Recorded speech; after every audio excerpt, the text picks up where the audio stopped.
Making a smoked meatloaf with hot Italian sausage mixed with a bunch of ground beef, ground chuck, or no, ground sirloin.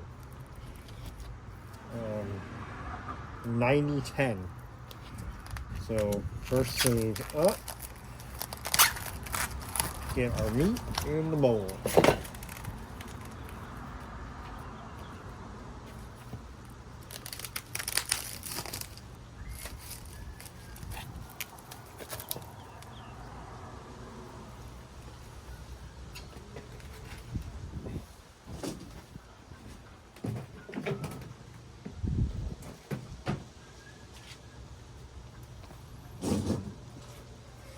Alright, so we're gonna cook this thing in the smoker. I have some leftover beer cheese that I made yesterday for St. Patty's Day. So I'm gonna put it in the center. So I'm gonna roll it out, and I'll show you how it's done. So first, let's get a little bit of seasonings in here. We'll get some adobo.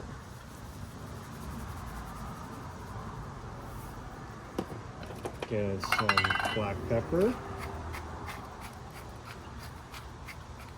It's a fair amount of, it's like 4 pounds of meat, so get some salt. Looks like I got the coarse salt. Yep.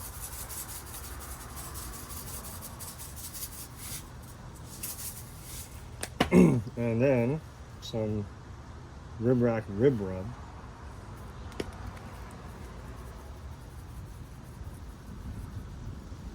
And you can't really have a meatloaf without some Italian breadcrumb. So we got some of that here.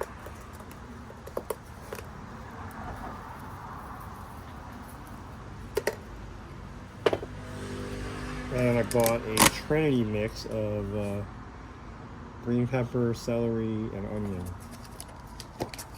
I'm gonna add these in here.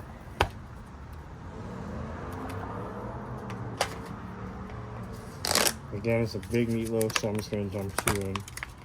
Obviously, you can modify this however you want. And now for the mix. All right. Now I'm using a kind of like a baking apparatus to put the meatloaf on when it's sitting inside my grill. So this part, I'm gonna try to flatten this out a bit.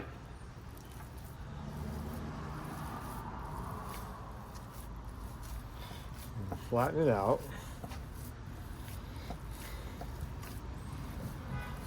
This is a lot of meat.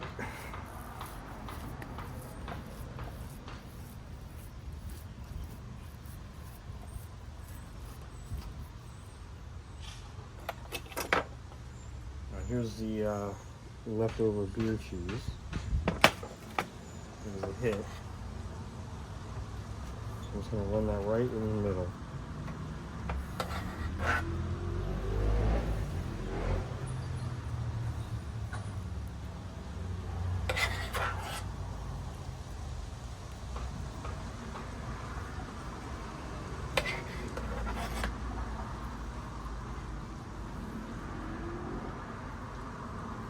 You get a good amount.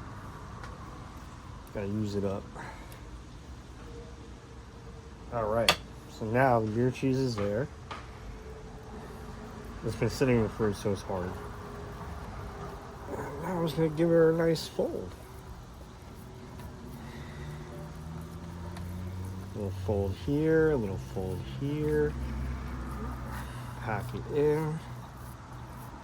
And kind of shape it so it looks a little more attractive.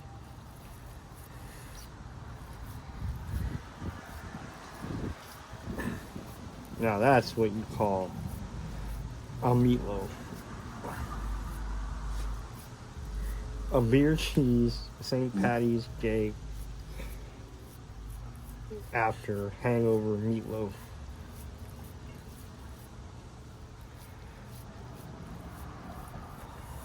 Alright, she's ready. So now it's just a matter of getting the smoker set up. So we'll be right back.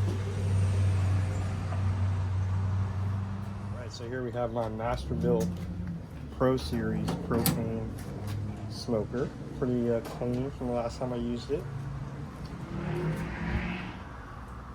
All right. So I'm gonna fill the pan up with some water.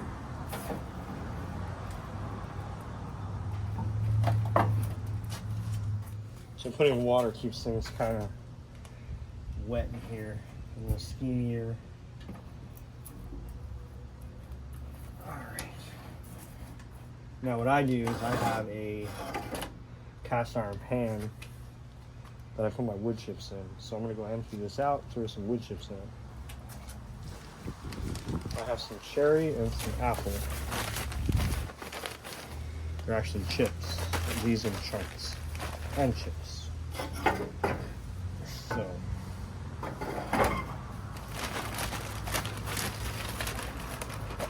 obviously you can use whatever wood to your taste. This is a big chunk. I'm gonna leave it in there. I'm gonna dump the rest of these in.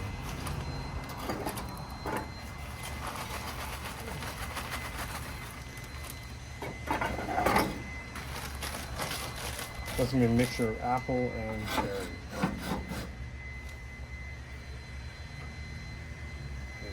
There we go. Leave the heat up a bit to get it moving. Now I do have probes in here from last time, so I'm going to take them out and clean them off. Alright, so I'm using a NutriChef temperature monitor that has the probes. This one's not like a wireless one, but it works really well. I've had it forever.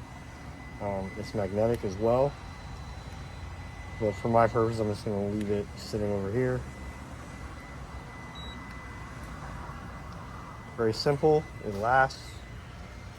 So plug in one of the probes. We should get a temperature. Right now it's 82 outside. So I can stick this guy right here. I'm going to heat up this to, I'm going to get this running at 275 about. And I'm going to leave it going for probably an hour and a half, 2 hours. Really depending on how long it takes to get the meatloaf up to 165. So probably 250, 275 is the temp. And we're going for 165 internal temp on the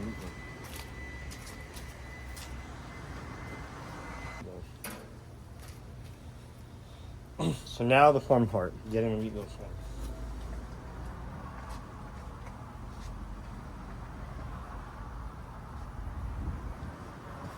in. So you can see why I left it on the rack. So again, we're looking for a 165 internal temp. So I'm gonna stick that probe pretty well in there.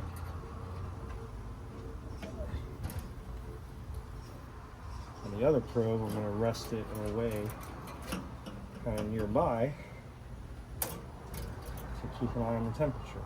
So this probe is going in. We want to get it more to the center and not all the way through, so just be careful. Another probe, I'll move a little bit. There we go.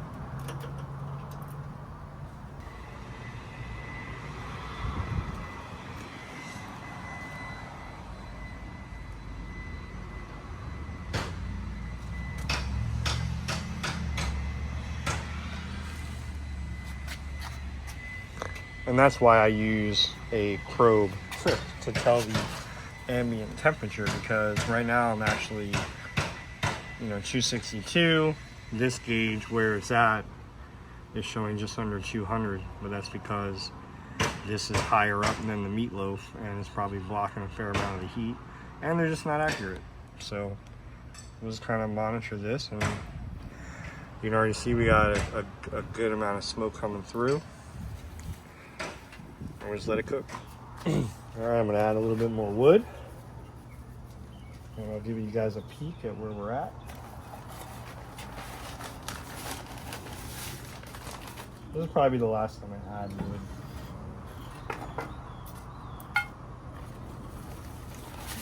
Because we don't really need the smoke constantly for the whole duration, but There we go. Now let's get a little peek at what's going on in here.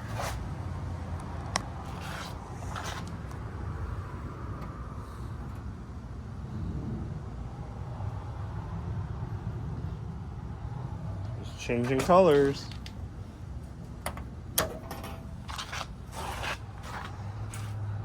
Well, just let it keep cooking.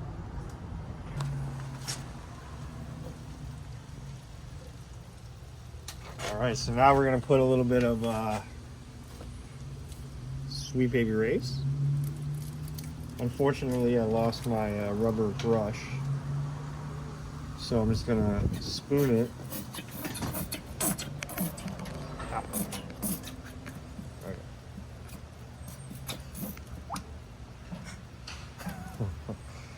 So we got a little bit of that.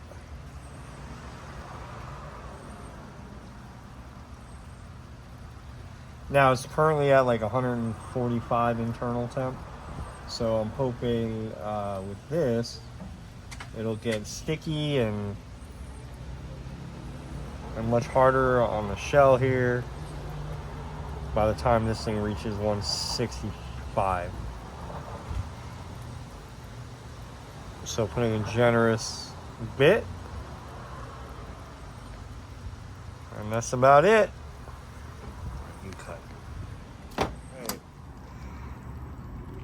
So after a bit of research, I found I can just pull this at 155 and just let it rest. No, the metal above it, yeah. Can you hold that without dropping the whole meatloaf? Yeah. Okay, bring it around. Let's put it right here. Good. So now we want to try to get it off of this plate and onto the cutting board. No. I brought out... Let's see how it works. I did not spray under there at all. Alright, well, hold on. Because I'm doing this with my left hand now. It's not my strong hand. Oh. Ooh, pretty smooth.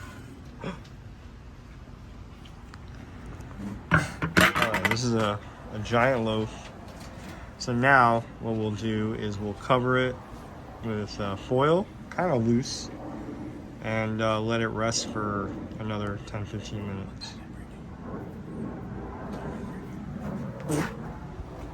She's ready.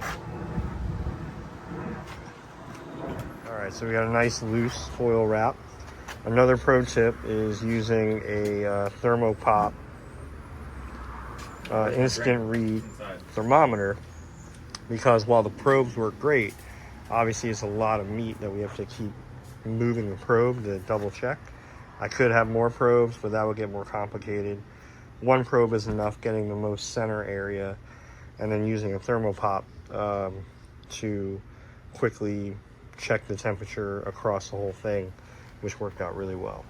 So in about 10 minutes, we'll unwrap it and get the first cut and see how we look. Recording? Mm-hmm. All right. So now it's time to cut it open and see the fruits of our labor.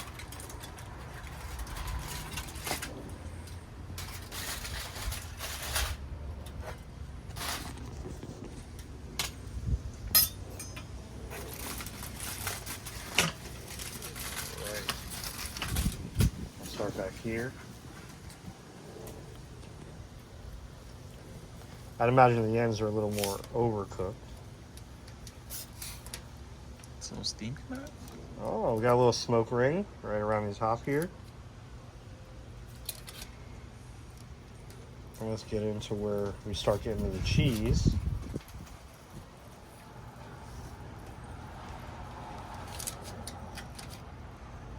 Oh. Look at this. The cheese fountain. Alright, I'm going to save cutting the rest of it for when we're ready to actually eat, but we are going to try this piece here.